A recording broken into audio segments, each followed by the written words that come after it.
शांति। हाणे असां बाबा खे यादि था करूं। मां आत्मा भ्रुकुटी जे विच में वेठी आहियां। निराकार रूप में बाबा खे यादि करो। मन में कोई बि ॻाल्हि हुजे बाबा खे ॿुधाए छॾो।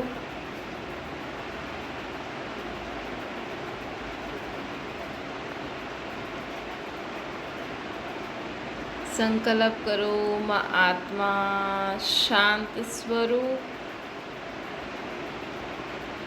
मां आत्मा प्रेम स्वरूप, मां आत्मा आनंद स्वरूप, मां आत्मा ज्ञान स्वरूप, मां आत्मा पवित्र स्वरूप,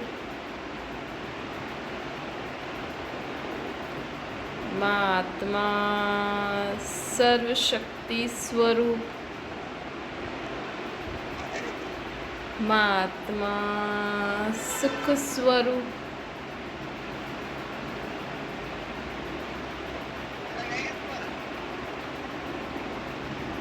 ओम शांति। अज मिठा मिठा शिव बाबा ब्रह्मा जी तन द्वारा चवनि था, मीठे मीठे ॿार बाबा असांखे चवनि था कि हाणे असांखे परमात्मा असांखे मनुष्य खां देवता ठाहिणा आहे।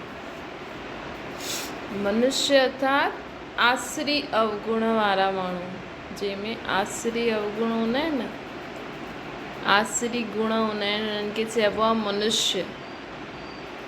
हिन समय हर मनुष्य आत्मा में आसरी गुण आहिनि। काम, क्रोध, लोभ, अहंकार, ईर्ष्या, द्वेष, नफरत, घृणा, ये सब आसरी गुण हूंदा आहिनि। परमात्मा हिन समय अची करे असांखे दैवी गुणनि जी धारणा कराईंदा आहिनि। शांति, प्रेम, आनंद, ज्ञान, पवित्रता, सर्वशक्तियूं, ये सभु असांखे धारणा कराईंदा आहिनि परमात्मा। ये गुणनि जी धारणा, शांति, प्रेम, आनंद, ज्ञान, पवित्रता, शक्तियूं, सुख, ये आत्मा जा गुण हूंदा आहिनि। अलॻि अलॻि शक्तियूं, सहन शक्ति, समाइण जी शक्ति, परखण जी शक्ति, निर्णय करण जी शक्ति, सामनो करण जी शक्ति। त इहे अलॻि अलॻि शक्तियूं जेकी हूंदियूं आहिनि न, इहे आत्मा में धारण थींदियूं आहिनि। गुण ऐं शक्तियूं। ऐं टी थींदी आहे ज्ञान, है न। ज्ञान अर्थात श्रेष्ठ मत जो भॻवानु असांखे ॾींदो आहे। जे श्रेष्ठ मत खे धारण करे असांजी बुद्धि शुद्ध थी वेंदी आहे। हिन समय असांजी बुद्धि में आसुरी मत आहे न, माण्हुनि जी बुद्धि में आसुरी मत। जीअं असुर कमु कंदा आहिनि न, ओड़ी सम्झ आहे असांजी बुद्धि में। रोइण, चिल्लाइण, रुसण, क्रोध करणु, विकार बुराइनि जे वश थी करे कर्म करणु, अहिड़ी मत आहे। कोई न मञे त माण्हू चईंदा क्रोध करो हिन जे मथां, हिनखे डांटो, हिनखे अखि ॾेखायो। कई कई ॿारनि खे प्यार सां सम्झाईंदा बि आहिनि, लेकिन कई कई ॿार हूंदा आहिनि न, उहे बि आसरी गुणनि जे हिसाब सां ई सम्झंदा आहिनि। मतिलबु उन्हनि खे प्यार जी भाषा सम्झ में ई न ईंदी आहे। उन्हनि खे जेसि ताईं उन्हनि खे डांटो न, चिल्लायो न, तेसि ताईं उन्हनि खे उहो प्यार जी भाषा सम्झ में ई न ईंदी आहे। उहो जहिड़ा दुनिया में रहंदा न, कोई कोई ॿार चईंदो आहे मूंखे सभु डांटनि था, मारनि था, प्यार सां नथा सम्झाइनि। कंहिं कंहिं ॿार खे न प्यार सां सम्झायो बि त उहो सम्झंदो ई न आहे, त हुनखे हुन ई रीति सम्झाइणो पवंदो। हिन करे न ॿ दुनियाऊं हूंदियूं आहिनि। हिन ई सृष्टि ते पहिरियों स्वर्ग हूंदो आहे, पोइ नर्क हूंदो आहे। पहिरियों सुख जी दुनिया हूंदी आहे, पोइ दुख जी दुनिया हूंदी आहे, है न। सुख जी दुनिया जेकी सतयुग हूंदी न, उते आत्मा शांत प्रिय, सुख प्रिय, आनंद प्रिय, प्रेम स्वरूप, पवित्र स्वरूप, उते आत्मायूं पवित्र रहंदियूं आहिनि। मतिलबु कोई बि प्रकार जो विकार न।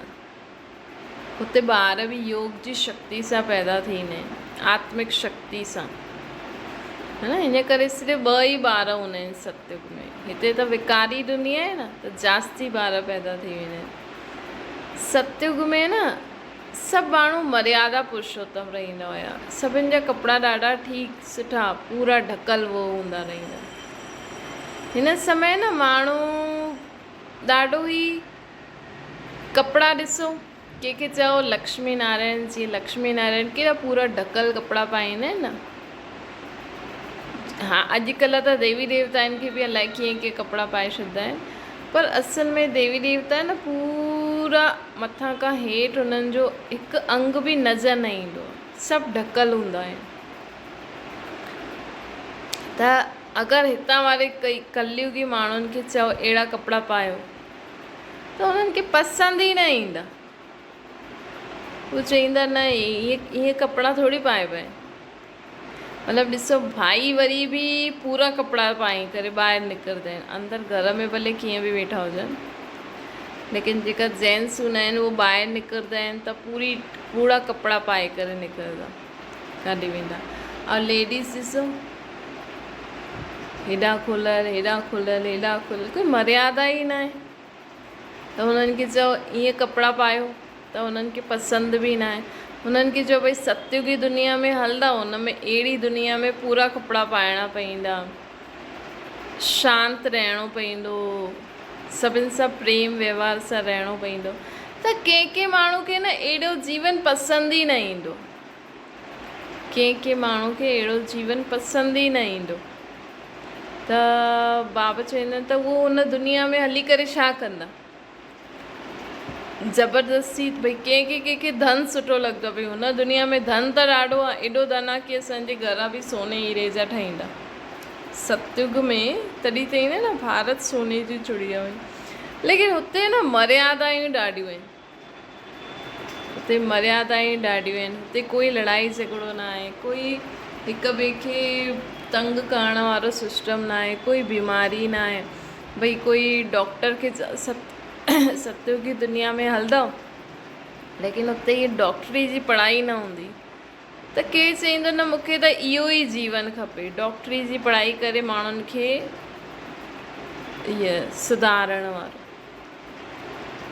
कंहिंखे चओ पॉलिटिशियन खे चओ हुन दुनिया में हलंदव, लेकिन हुते इहे पॉलिटिक्स न हूंदी, हुते त महाराज महारानी जो राज्य हूंदो, हिक जो ई राज्य हूंदो। त उन्हनि खे बि उहो पसंदि न आहे। त ॾिसो, हर आत्मा खे कंहिंखे पसंदि ईंदो, कंहिंखे न बि ईंदो। हर आत्मा खे पंहिंजी पंहिंजी चॉइस खपे। त हिन पूरी दुनिया में न कई माण्हू त अहिड़ा आहिनि जेके लक्ष्मी नारायण जे राज्य में सुख शांति ख़ुशी सां मर्यादा पुरुषोत्तम वारो जीवन सुठो लॻंदो आहे।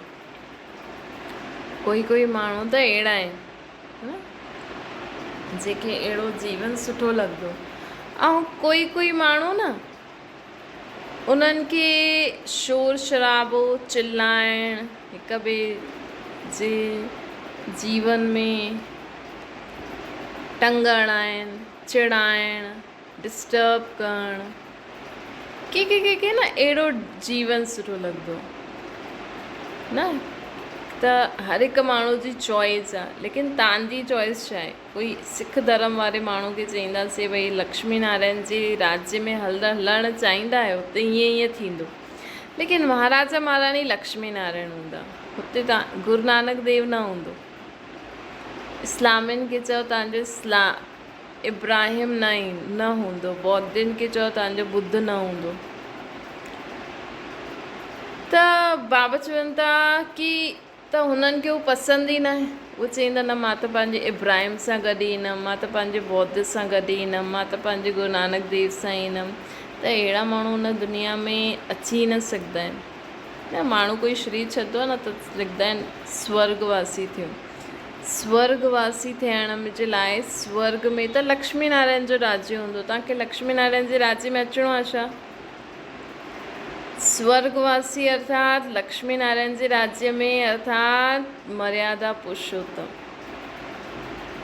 अर्थात सर्वगुण संपन्न, 16 कला संपूर्ण निर्विकारी, डबल अहिंसक, मर्यादा पुरुषोत्तम वारो जीवन हूंदो। हुते सभु गुण हूंदा, शांति, प्रेम, आनंद, ज्ञान, पवित्रता, सभु शक्तियूं हूंदियूं। त तव्हांखे अहिड़ो जीवन जीअणो आहे त बाबा चवंदा आहिनि अगरि तव्हांखे अहिड़ो जीवन जीअणो आहे त तव्हां लिखो भई फलानो स्वर्गवासी थियो।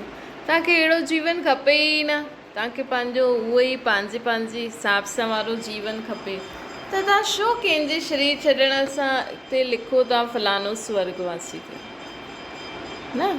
त इहे सभु ॻाल्हियूं असांखे सम्झणियूं आहिनि। माण्हुनि खे हिन दुनिया में ज्ञान न आहे न, ज्ञान न आहे त हिन करे माण्हू ध्यानु ई नथो ॾे कि छा थो चए, छा थो लिखे, हुनजे मन जी चाह छा आहे। कोई कहिड़ो बि हुजे, हाणे माण्हू शादी कयल हुजे या शादी खां पहिरियों, लेकिन मन जंहिंसां बि लॻे असांखे उनखे ई यादि करिणो आहे। छो जी आत्मा त परमात्मा जो ॿार आहे न, आत्मा खे जाता सुख मिले थो, आत्मा खे उनखे ई यादि करण में ई उनजे जीवन में फ़ाइदो आहे। न त माण्हू चवंदा आहिनि न असांजा माउ पीउ त इहे मञंदा आहिनि, असांजा हाणे ससुराल वारा त इहे मञंदा आहिनि, उहो चवंदा असांजा त ईअं मञंदा आहिनि, असां त हीअं कंदासीं, लेकिन हुननि जी आत्मा खे त सुख नथो मिले न, असांखे आत्मा खे त सुख नथो मिले न। हाणे जे पूरो जन्म ई पढ़ी आहे, ग्रंथ शास्त्र पढ़िया आहिनि, उन्हनि खे असां अंत में वेही गीता, रामायण, भागवत आदि ॿुधायूं त हुनजी आत्मा त सुख सां न निकिती न। हुनजी आत्मा त हुनजी आत्मा जे कन में त अलाए छा छा पए पियो जो हुनखे सम्झ में बि न पियो अचे। उहा आत्मा पंहिंजे गुरु नानक देव खे यादि थी करे, हिते माण्हू अलाए छा ॿुधाइनि था न। उहा आत्मा चए थी मां गुरु नानक वटि वञा, माण्हू लिखनि था स्वर्गवासी थियो, लेकिन उहा आत्मा त गुरु नानक देव वटि वञण वारी आहे। गुरु नानक देव त कलयुग में ईंदो, मतिलबु उहो वापसि खां कलयुग में ई ईंदी, त उहो स्वर्गवासी कीअं थी। त हिन करे न असांखे सम्झणो खपे कि स्वर्ग में हलण जे लाइक़ु बि सोचे सम्झी करे हीअं चओ भई स्वर्ग में कंहिंजो राज्य हूंदो, लक्ष्मी नारायण जो राज्य हूंदो। स्वर्ग में तव्हांखे लसन प्याज न मिलंदो, स्वर्ग में तव्हांखे लड़ाई झगड़ा करण लाइ न मिलंदो, स्वर्ग में कोई बि विकार बुराइनि जे वश थी करे कोई कर्म न कंदासीं। स्वर्ग में इहे बीड़ी, सिगरेट, दारू, अहिड़ी वहिड़ी चीजूं बि न मिलंदियूं, है न। जेका दुनिया कलयुग की दुनिया जी कोई चीज़ स्वर्ग में न हूंदी। हा, अॼु माण्हुनि खे एॾी वॾी वॾी बिल्डिंगियूं सुठियूं लॻंदियूं आहिनि, हाणे स्वर्ग में थोरी हूंदी एॾी वॾी बिल्डिंगियूं। कोई माण्हू चवंदो मां पंहिंजो घरु एॾो वॾो ठाहियां, छो जी ज़मीन घटि आहे त चवंदो हिकु फ्लोर ते इहा ठाहियां, ॿी फ्लोर ते हूअं ठाहियां, टी फ्लोर ते इहो ठाहियां। लेकिन सतयुग में त असां वटि एॾी हिकु शहर जेतिरी ज़मीन हूंदी, हिकु महाराजा महारानी वटि। दिल्ली पूरो दिल्ली जेतिरो शहर लक्ष्मी नारायण जो घरु हूंदो, हुनजे मतिलबु राज्य में जो बि हुनजी सभु कुझु हूंदो। त एॾी ज़मीन जो जी पॉपुलेशन घटि हूंदी, हुते त थोरा माण्हू ई हूंदा, ज़्यादा थोरी हूंदा। शुरू में त सिर्फ़ु 9 लख माण्हू हूंदा। त अहिड़ी दुनिया में हलण लाइ असांखे अहिड़ा गुण, अहिड़ा शक्तियूं, अहिड़ी धारणा बि करणियूं आहिनि। त बाबा चवनि था हाणे असांखे छा करिणो आहे, अगरि स्वर्गवासी थियणो आहे, स्वर्ग में हलणो आहे त अहिड़ी चीजनि खे असांखे धारण करे हलणो आहे। ॿियो बाबा चवनि था कि हमेशह न बीती ॻाल्हियुनि खे बीती कंदा वञो, हुनजो चिंतन न करो। जेकी ॻाल्हियूं बीती वियूं, बीती सो बीती करे अॻियां वधंदा वञो, हुनजो चिंतन न करो मन में। ईअं छो थियो, हाणे छा थींदो, पोइ हीअं हिन छो कयईं, मूंसां ईअं छो थियो, हिन मूंखे ईअं छो चयईं। कोई बि प्रकार जो चिंतन असांखे मन में न करिणो आहे, बीती कोई ॻाल्हियुनि जो चिंतन न करिणो आहे। चिंतन करे छा कंदासीं, न कुझु करे सघंदा आहियूं असां। टेंशन करे, सोचे करे, जो ॻाल्हि थी वई उन जे बारे में असां सोचूं हीअं न थिए हा त हीअं करूं हा, हीअं न थिए हा, उहो अॻियां जे लाइ असां सावधानी रखूं। भई इन फ्यूचर अगरि कोई अहिड़ी ॻाल्हि थी त असां पास्ट में जो ग़लती करे आयासीं उहो फ्यूचर में न कंदासीं। बाक़ी जो असां ग़लती कई हाणे हुनजो परिणाम छा थींदो, जो थियो थियो। हाणे असां वेही करे सोचूं, असां गैस ते दूध रखियो, दूध उबली करे वही वियो त वियो। हाणे वेही करे असां सोचूं मां हीअं न करायां त हीअं थियां, खीर मुंहिंजो वेस्ट न थियां, मूंखे हेॾी साफ़ु सफ़ाई न करणी पयां, मूंखे हेॾो ध्यानु रखिणो पयां। हाणे वही त वियो त इहा सावधानी रखो, चलो ठीकु आहे वही वियो, लेकिन अॻियां खां मां हीअं सावधानी रखंदमि, अॻियां खां मां हीअं कमु न कंदमि, बसि फुल स्टॉप। चलो ॿिया चवनि था, लेकिन तव्हां पंहिंजे मन में त शांती रखो, तव्हां त न सोचो। ॿिया त चईंदा कननि में आवाज़ वेंदी, लेकिन असां मन ते उहो ॻाल्हि खे न लायूं। मन में जॾहिं असां बि सोचणु लॻी वेंदा आहियूं तॾहिं उहा ॻाल्हि भारी थी वेंदी आहे। त बाबा चईंदा आहिनि बीती खे बीती करे हुनजो चिंतन न करिणो आहे। हाणे जो कुझु थी वियो सो थी वियो। हाणे असांखे अॻियां जे लाइ तयारी करणी आहे, अॻियां जो असांजो जीवन असांखे कीअं बिताइणो आहे, वापसि असां उहा ई ग़लती न थिए, वापसि असां उहो ई बुरो व्यवहार बुरो सभु न थिए, उन जे लाइ असांखे सावधान थी करे रहणो आहे। ॿियो बाबा असांखे चवनि था कि पूरो निश्चय बुद्धि थी करे रहणो आहे। पंहिंजे जीवन में असांखे पूरो परमात्मा ते असांजो निश्चय हुजणो खपे, है न। हिकु निराकार परम पिता परमात्मा ते असांखे पूरो निश्चय हुजणो खपे। चईंदा न निश्चय बुद्धि विजयंती। अगरि भॻवान ते असांजो निश्चय आहे न, कई माण्हू सोचंदा आहिनि असां छा खाईंदासीं, कीअं रहंदासीं, काॾे वेंदासीं, मुंहिंजो त कोई आहे ई न। अगरि तव्हां पंहिंजो जीवन भॻवान खे ॾिनो आहे त उहो ॼाणे हुनजो कमु। कोई बि संकल्प न करिणो, अगरि उहो भॻवान खे असां पंहिंजो ॾिसो, माण्हू चईंदा आहिनि कि देह देह संबंध पदार्थ वस्तु वैभव सभु कुझु भॻवान जो ॾिनल आहे। अगरि सभु कुझु भॻवान जो ॾिनल आहे त अगरि अॼु तव्हांजे घर में कोई चीज़ जी कमी आहे त सोचो इहो गुरू जे घर में, भॻवान जे घर में उहा चीज़ न आहे। ॿियूं त आहिनि, असां हिकु चीज़ जे पुठियां छो पयूं, ॿियूं त आहिनि न। तंहिंजे करे बाबा चवनि था कि असांखे कॾहिं बि, है न, जेतिरो असां परमात्मा ते निश्चय रखी हलंदासीं न त असांजा वॾा कम बि सहज ई थी वेंदा आहिनि। माण्हू अलाए छो ख़ुदि पंहिंजे सर ते बोझ रखी करे घुमंदा आहिनि न। माण्हुनि खे अॼुकल्ह न, माण्हुनि खे गधे जहिड़ो जीवन सुठो लॻंदो आहे। गधो छा कंदो आहे, पंहिंजे मथां सभु बोझ रखी करे हलंदो आहे, है न। गधो इहे ई कंदो न, पंहिंजे मथां सभु बोझ रखी करे पोइ जीवन जींदो आहे। त हिकु देवी ॾेखारींदा आहिनि गधे जे मथां वेठी आहे, त उहो देवी गधे जे मथां वेठी, अर्थात तव्हां त कारियुनि में घुमो ऐं देवियूं गधे ते वेही करे घुमनि। देवियुनि खे माण्हू गधे ते, शेर ते, कीचड़ में कमल जे मथां वेठी आहे, है न, ईअं ॾेखारींदा आहिनि, बीठी आहे, वेठी आहे, अलाए छा ॾेखारींदा रहंदा आहिनि। देवी देवताउनि जी सवारी ॾिसो कीअं ॾेखारींदा आहिनि। हिकु ॾेखारींदा आहिनि लक्ष्मी नारायण उल्लू जे मथां वेठा आहिनि, उल्लू जे मथां सवारी करे वेठा आहिनि। त उल्लू छा कंदो आहे, राति जो जगंदो आहे, सुबुह जो सुम्हंदो आहे। अर्थात अहिड़े स्वभाव संस्कार वारे आत्माउनि जे मथां बि उहो विजय प्राप्त कंदियूं आहिनि। अहिड़ा जेका स्वभाव संस्कार वारे माण्हू हूंदा आहिनि न, जो राति जो जगंदा आहिनि, सुबुह जो सुम्हंदा आहिनि, अहिड़े स्वभाव संस्कार वारी आत्माउनि ते बि विजय प्राप्त करे उहा परमात्मा खे यादि कंदा आहिनि। त अहिड़ा अगरि स्वभाव संस्कार वारा माण्हू हुजनि जो राति जो जगनि, सुबुह जो सुम्हनि, त माण्हुनि खे डिस्टर्बेंस ईंदो न, माण्हू डिस्टर्ब थी वेंदा। लेकिन उहा आत्मा लक्ष्मी नारायण जी आत्मा उन्हनि सां डिस्टर्ब न थी।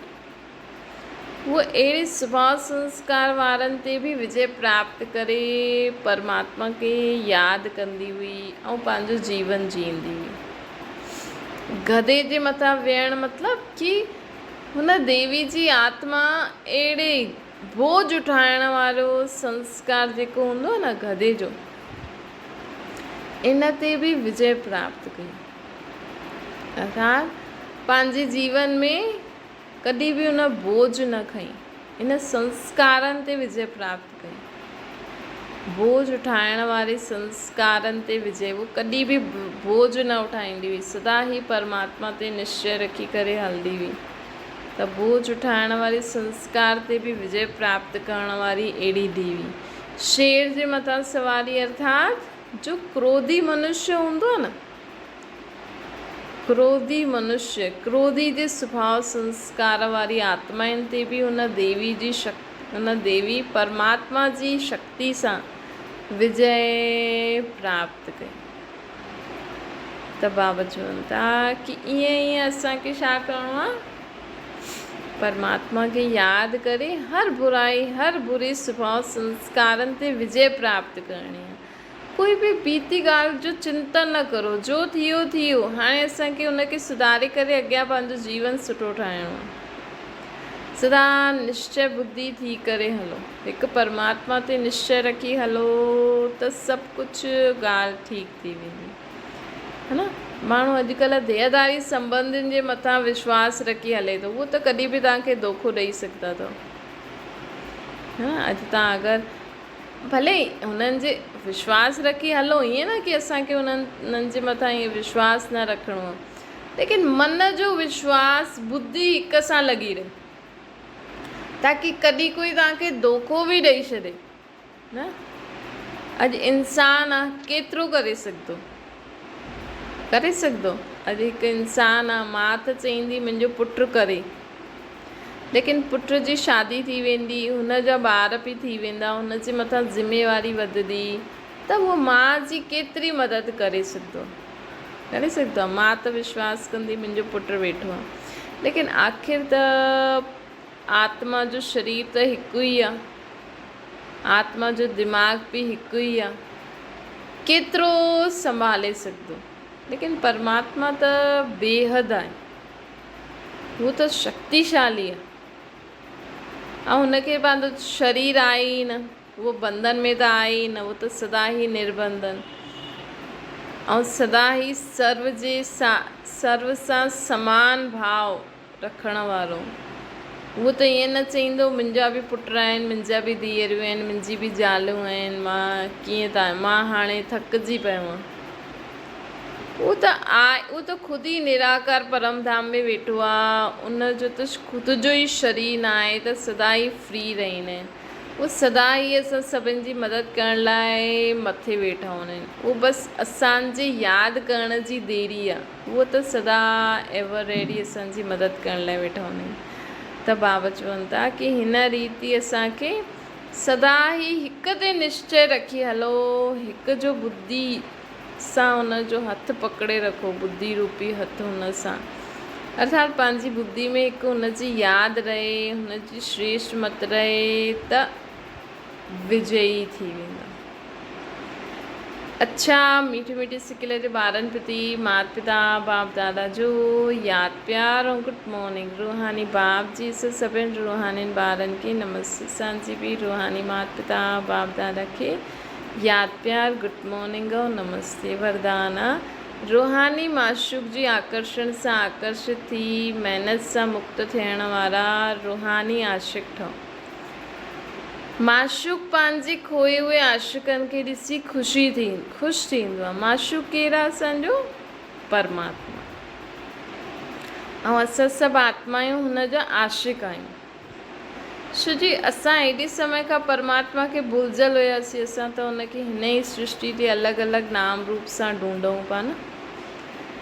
त हिकु माशूक पंहिंजे खोए हुए आशिकनि खे ॾिसी ख़ुशि थींदा आहिनि। त त परमात्मा जॾहिं इन सृष्टि ते ईंदा आहिनि न, उहो माशूक, रूहानी माशूक, त असांजो आशिक़ जो उनखे पहचाने वठंदी आहे न, उन्हनि खे ॾिसी रूहानी माशूक ॾाढो ख़ुशि थींदो आहे।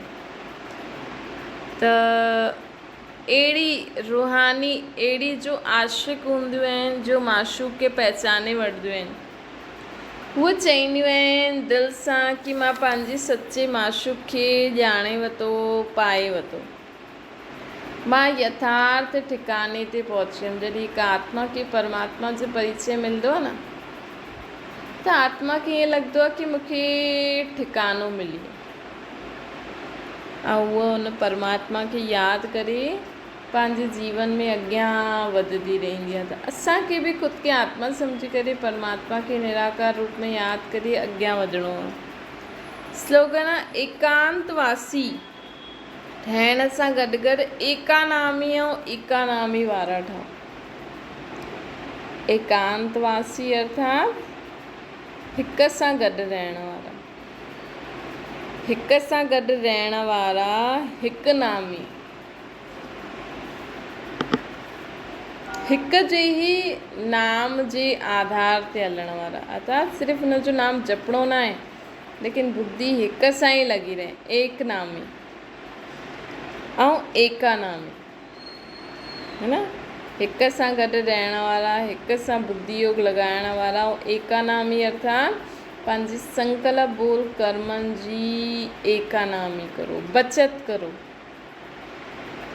जॾहिं असां हिक जी यादि में रहंदासीं, हिक सां गॾु रहंदासीं, हिक सां बुद्धि योग जोड़े रखंदासीं, त असांजा संकल्प बोल कर्म वेस्ट न वेंदा, सफल थींदा। अच्छा, ओम शांति। बाबा खे यादि करो।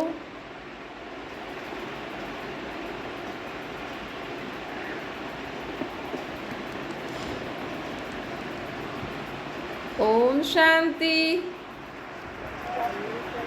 ओम शांति।